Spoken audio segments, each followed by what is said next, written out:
दोस्तों राधे राधे। आप लोग कैसे हैं? उम्मीद है कि आप लोग स्वस्थ होंगे, मस्त होंगे। मैं कुसुम या सोहर उठा गिर लेकर आए। आप लोग को कैसा लगेगा कमेंट बॉक्स में जरूर।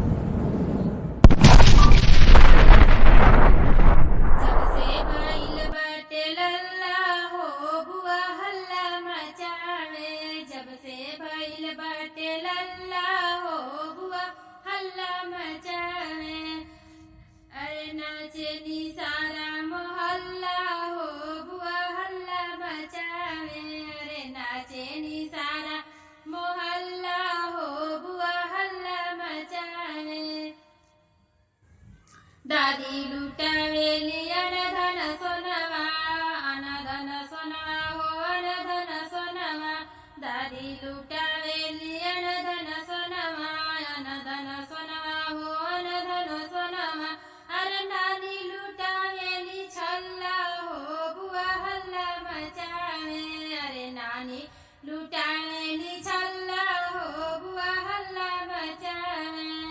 जब से भइल बाटे लल्ला हो बुआ हल्ला मचावे, जब से भइल बाटे लल्ला हो बुआ हल्ला मचावे।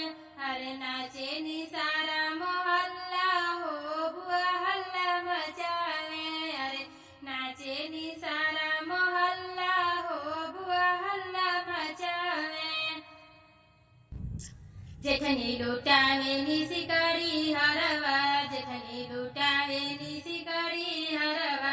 अरे मामी लुटावे नी मोहर हो बुआ हल्ला मचावे। अरे मामी लुटावे नी मोहर हो बुआ हल्ला मचावे।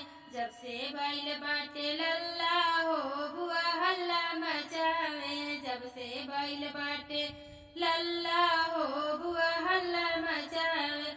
अरे नाचेली सारा मोहल्ला हो बुआ हल्ला मचावे। अरे नाचेली सारा मोहल्ला हो बुआ हल्ला मचावे। ननदी लुटावेली चिल्लर पैसा, ननदी लुटावेली चिल्लर पैसा। अरे दीदी लुटावेली नोटवा हो